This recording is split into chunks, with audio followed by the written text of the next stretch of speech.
안녕하십니까, 레피드입니다. 6월 17일 두산중공업 보도록 하겠습니다. 먼저 증시부터 보겠습니다. 코스피 하락했고요. 코스닥은 상승하면서 천스닥을 또 돌파를 했습니다. 자, 코스피와 코스닥이 좀 반대되는 움직임을 보였고요. 여기에 대한 증시 흐름은 오늘 제가 오전에도 공지를 좀 드렸습니다. 그래서 FOMC 결과가 생각보다는 조금 매파, 금리 인상을 좀 더 빨리 할 수도 있다라는 뉘앙스를 풍기면서 국내 또 코스피 지수를 끌어내린 것 같고요. 하지만 생각보다 많이는 내리진 않은 것 같아요.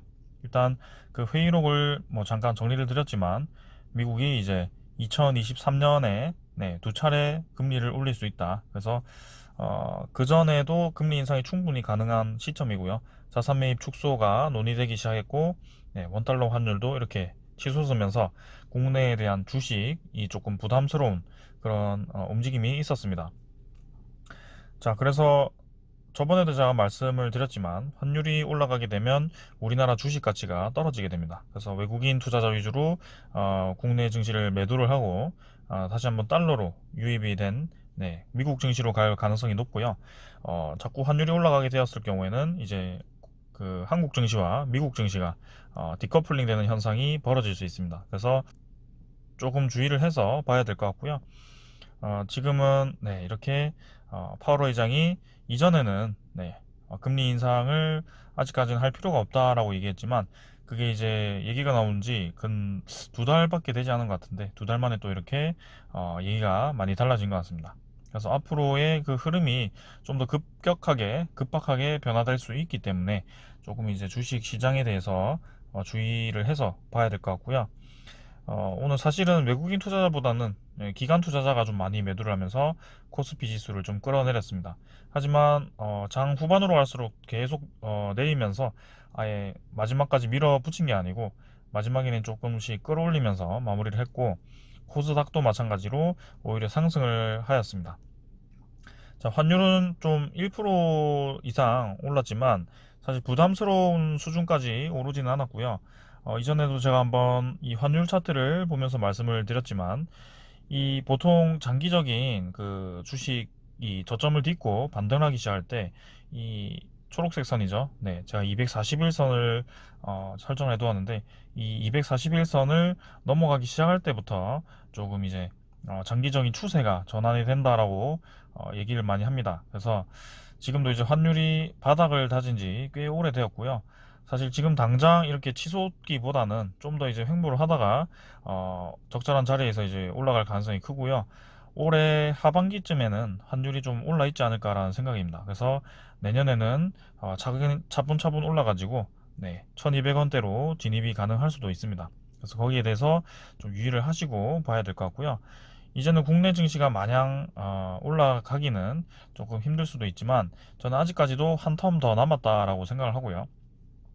거기에 따라 이제 국내 증시가 폭락을 한 게 아니고 이 고점 부근에서 잘 버티고 있기 때문에 아직까지는 펀더멘털이 강하다. 그래서 이대로 바로 조정세로 들기에는 조금 이르다라고 생각이 들고 저렇게 이제 금리 인상에 대해서 테이퍼링에 대해서 좀 얘기가 나왔지만 결국에는 내년에 이제 진행될 얘기다 보니까 그 불확실성 해소로 다시 한번 일시적인 조정 이후에 다시 한번 올라갈 가능성이 크다고 봅니다.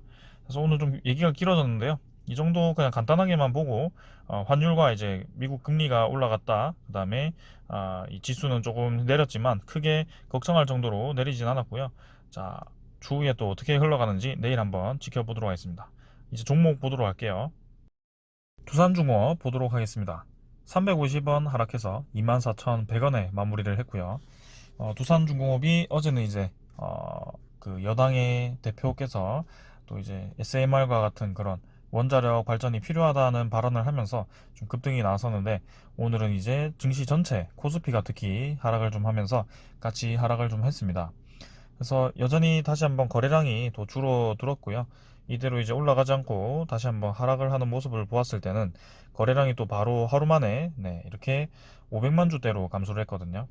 그래서 이대로 거래량을 증가하면서 좀 더 밀어 넣었으면은 상승 방향이 단기적으로 나올 수 있다라고 생각을 할 수 있었지만, 역시나 이렇게 계속해서 횡보 구간을 이어갈 가능성이 크다라고 보여집니다.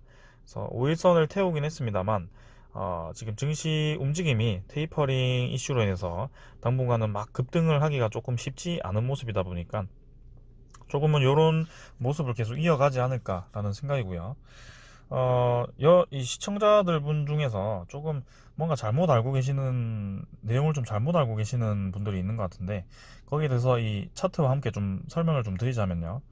이게 자꾸 선반영을 얘기하시는 분들이 있어요. 그래서 선반영을 통해서 지금 두산중공업은 충분히 조정이 나왔다라고 판단을 좀 하시는 것 같고, 거기에 따라 두산중공업 주가는 다시 한번 올라갈 것이다. 그게 이제 미래에 이제 내년에 있을 원자력 수주에 대해서 선반영이 지금 나와야 된다, 이렇게 얘기를 하는 것 같은데요.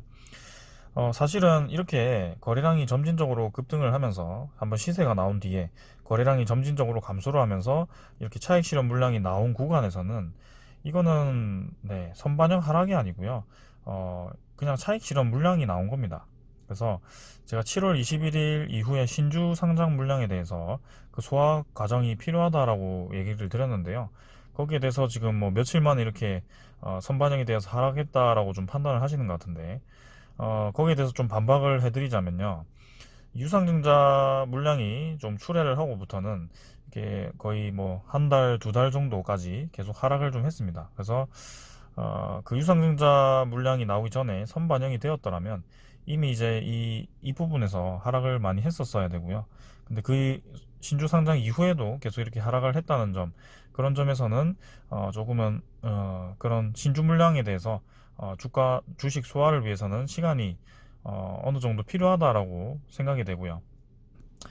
그 다음에 뭐 액면 분할 같은 경우도 마찬가지입니다. 삼성전자도 액면 분할 이후에 주가가 상당 시간, 이제 오랫동안 조정을 좀 받는 느낌이었고요. 그건 이제 반도체 사이클이 하락, 최대 실적을 찍고 이제 그 다음 내년이 조금 이제 성장세가 떨어질 때쯤에 그렇게 되긴 했습니다만, 뭐 아무튼 주식 수를 좀 소화시키기 위해서는 엄청난 그런 성장성이 없으면은 바로 올라가지는 못합니다. 그래서 두산중공업 같은 경우는 지금 뭐 당장 거래량이 지금 죽었기 때문에 저는 오랫동안 요 정도 계속 횡보를 할 것이라고 생각하고요. 21선과 적어도 이제 이 주가를 터치를 하고 나서 그 뒤에 이제 조금 움직임이 나오지 않을까라는 생각입니다. 그래서 뭐 많이 올라가더라도 저는 10%, 여기서 10% 정도라고 생각하고, 이 정도 라인을 지금 형성을 하면서 왔다 갔다 할 것 같고요. 7월 전에 또 주가를 뭐 잠깐 반짝 올려서 신주 상장 전에 이제 물량 정리를 좀 하는 움직임이 나올 수도 있고, 뭐 그렇지만 지금 당장에서는 제가 추천을 드릴 수는 있죠. 단기적으로 보았을 때 트레이딩 관점에서 뭐 오를 것 같다라고 추천을 드릴 수는 있지만, 그걸 추천을 한다 한들 뭐 지금 당장 3만 원을 돌파하고 위로 올라갈 것도 아닌데요. 여기서 사봤자 저는 10% 수익을 얻을 수 있는 그런 가격대라고 생각을 하는데, 그 10%를 위해서 제가 추천을 했다가 그렇게 트레이딩 관점에서 올라갈 것이다 라고 얘기했는데 내려가면 어떻게 제가 대응을 해야 될까요? 그러니까 저는 여러분들에게 설명을 드릴 때는 좀 두산중공업 같은 경우는 좀 장기적인 관점에서 많이 말씀을 드리고 있고요. 그 다음에 보통 이제 저평가된 종목들을 찾고 있기 때문에 그런 종목들 위주로 분석을 진행을 하고 있고, 그 다음에 이런 장기적인 추세를 돌파했을 때는 이렇게 큰 슈팅이 나올 수 있다, 이런 점을 좀 파악을 하셔야지, 큰 슈팅이 나온 뒤에 이 위에 들어가셔가지고 뭐 선반영이 되었니 많이 뭐 그런 얘기를 하시면 절대 안 됩니다. 그래서 이전부터 이미 우리는 이 두산중공업을 관심을 가지고 있었고, 오랫동안 기다려온 결과 이런 슈팅을 수익을 얻을 수 있었던 거고요. 그 다음 종목 제2의 두산중공업도 이렇게 좀 찾으시면 될 것 같습니다. 그래서 저의 핵심은 신규 진입을 하라고 말씀드리는 그런 핵심은, 앞으로 장기적으로 보았을 때 적어도 이제 2배 이상의 수익을 얻을 수 있다라고, 그때야 이제 장기 투자를 하는 그런 종목이다라고 말씀을 드리면서 적극적으로 추천을 드릴 수 있지만, 사실 두산중공업 같은 경우는 지금 당장에서야 올라가지 못하기 때문에 크게 올라가지 못할 거라고 생각을 하고 있고, 이런 과정이 이제 나온 다음에 다시 한번 이 2만원 중반대에서 이렇게 몇 개월 동안 자리를 잡았을 때 그럼 이제 올 하반기에 제가 다시 한번 얘기를 드릴 수 있죠. 네.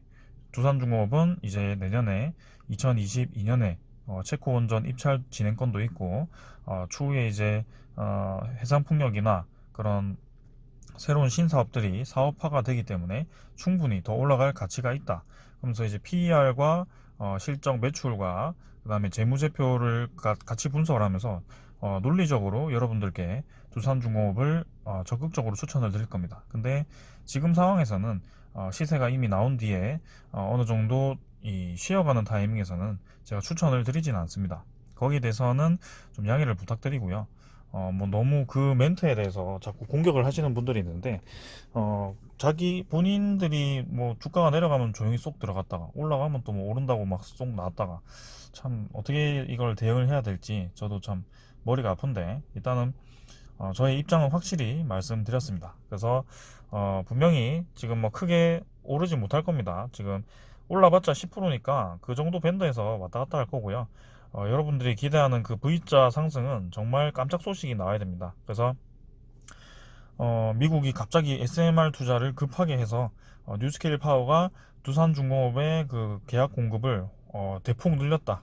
네, 그래서 뭐 앞으로 뉴스케일 파워와 두산중공업이 함께 협력을 해서 이 SMR 시장을 선점을 할 것이다. 이런 기사가 나온다면 당연히 지금 그냥 네, 폭등을 해버리겠죠. 바로 4만 원 갈 겁니다. 근데 현실적으로는 아직 뭐 지금 당장에서야 그런 뉴스가 나오긴 어렵고요.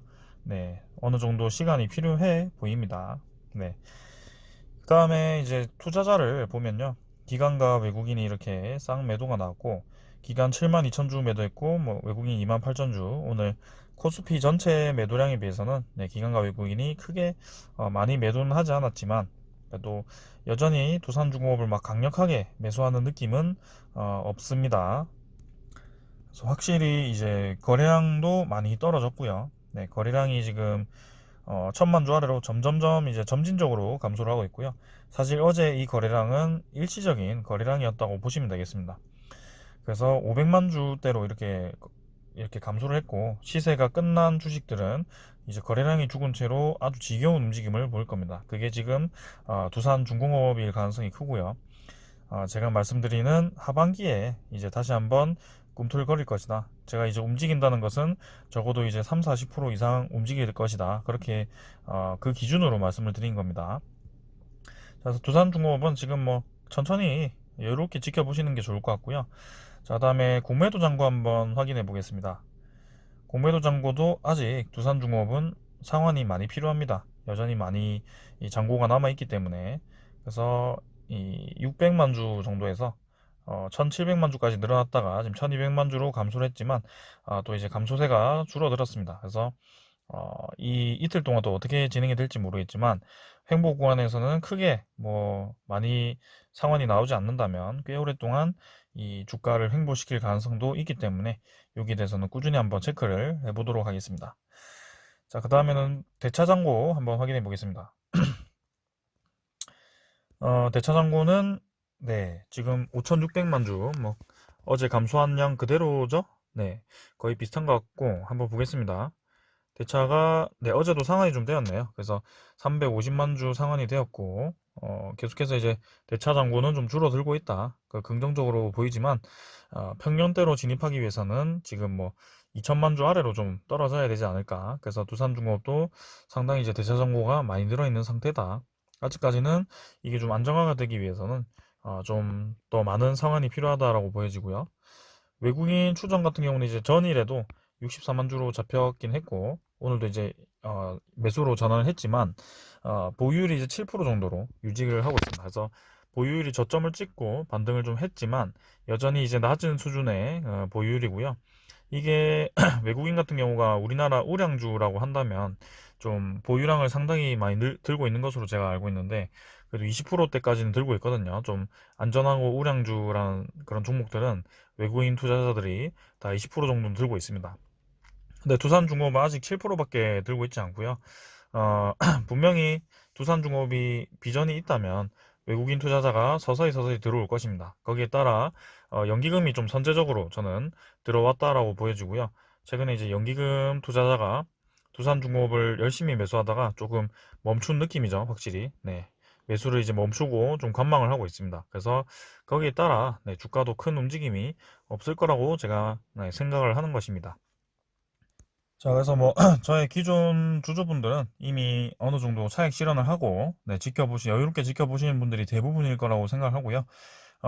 두산중공업이 막 폭등을 하기 시작할 때 마지막 버스를 타고 유입이 되신 분들은 네, 저의 이 분석이 굉장히 마음에 들지 않을 겁니다. 아무튼 좀 오래 지켜보시길 바라고요. 이전부터 저희는 리뷰를 해왔다는 점만 좀 알아주셨으면 좋겠네요. 자, 두산중공업 오늘 뭐 특별한 소식은 없고요. 또다시 이제 원전 얘기를 하고 끝내도록 하겠습니다. 자, 두산중공업 3년 전부터 이제 미국에 SMR 공을 들였다. 근데 이건 뭐 똑같은 얘기긴 하지만 이제 구체적인 얘기가 좀 있어서 이거를 다시 한번 보려고 합니다. 그래서 뉴스케일은 이제 미국 물론 네, 캐나다, 체코, 요르단 등 이제 전 세계에서 SMR 사업을 본격 추진을 하고 있고요. 두산중공업의 이제 SMR 관련 첫 수주는 발전사 UAMPS죠. 네, 여기서 미국 아이다호주에서 네, 추진 중인 프로젝트가 될 전망이라고 합니다. 그래서 최대 924메가와트 규모인 이 프로젝트는 77메가와트, 네, SMR 12기로 구성이 되어 있고요. 2023년이죠. 네, 건설에 착수해서 2029년에 2029년 중반에 한 기가, 그 다음에 나머지 11기도 2030년 상업운전에 들어갈 것으로 기대가 된다고 합니다. 그래서 국내 원전 대비 가격이 엄청나게 싸죠. 40에서 50%고요. 이 SMR에 대해서 이 두산중공업이 기자재를 납품을 하면서 이제 2023년이면 이 실전 경험을 하게 되는 겁니다. 그래서 이 세계적으로 SMR에 대한 관심도가 높은데 이 미국과 함께 협력을 하면서 아주 네, 선진해서 나아가고 있습니다. 자, 우리나라 국내에서는 탈원전을 진행을 했는데 참 두산중공업은 미래를 위해서 미리 투자한 모습은 정말 인상 깊네요. 자, 그래서 이렇게 뉴스케를 통해서 미국 및 글로벌 시장에 최소 13억 달러 규모 기자재죠. 이건 이제 1조 3천억, 1조 한 4천억 정도 되겠습니다. 근데 이제 수주가 당초 예상했던 것보다 확대될 가능성이 높은 것으로 알려졌다. 그래서 두산중공업은 지금 체코 원전 수주가 굉장히 유력한데요. 거기에 이어서 이렇게 SMR도 내년쯤에는 가시화가 될 것이다. 2023년 납품이니까요. 네, 2022년에는 이미 이제 수주 소식이 뜨고 그렇게 다시 한번 기사화가 될 것입니다. 자, 그럼 내년에 이제 두산중공업 주가가 저는 상당히 뜨겁게 움직일 가능성이 크다라고 보여지고요. 여러분들이 생각하시는 그런 움직임이 내년에는 확실히 좀 나올 것이라고 보고 있습니다. 그래서 지금은 올해는 살짝 시기상조라고 좀 느껴지지만 이때까지 기다려온 만큼 또 기다리면 금방 올해는 지나가게 되어 있습니다. 그래서 좀 더 관망을 하시다가 들어가시는 것이 저는 좋아 보이고요. 금리 인상에 대해서도 좀 대비를 해야 되기 때문에 지금 약간 최근에 급등한 주식들에 대해서는 좀 관망을 하시고 오랫동안 횡보를 하신 주식에 대해서 관심을 가지시다가 이제 두산중공업이 그때가 되었을 때 다시 한번 관심을 가지는 것도 좋은 방법이라고 생각합니다. 그래서 오늘 두산중공업 오늘 이 정도로 보고요. SMR과 원자력 발전은 내년에 이제 피크를 찍고 이제 두산중공업 주가를 아주 크게 올릴 가능성이 큽니다. 거기에 해상풍력과 그린수소, 이제 신재생에너지까지 포함이 되기 때문에 두산중공업은 역사적인 그 시가총액을 달성할 가능성이 저는 크다라고 보여지고요. 역사적인 시가총액이 한 20조 정도라고 제가 기억을 하는데 지금 두산중공업이 20조를 달성하기 위해서는 주가가 좀 더 올라야 됩니다. 지금의 두 배라고 생각하실 수 있지만 신주 상장까지 한다면 신주 상장돼도 한 두 배 정도가 되지 않을까요? 그렇다면 한 5만 원 정도가 우리의 역사적인 신고가 그 정도가 되지 않을까라고 생각을 합니다. 자, 그래서 지금 그렇게 또 급등을 하기 위해서는 좋은 소식이 이제 응축되어 있다가 뽑아져야 되기 때문에 거기까지 천천히 한번 리뷰를 계속 꾸준히 이어가도록 하겠습니다. 자, 오늘은 여기서 마치도록 하겠습니다. 감사합니다.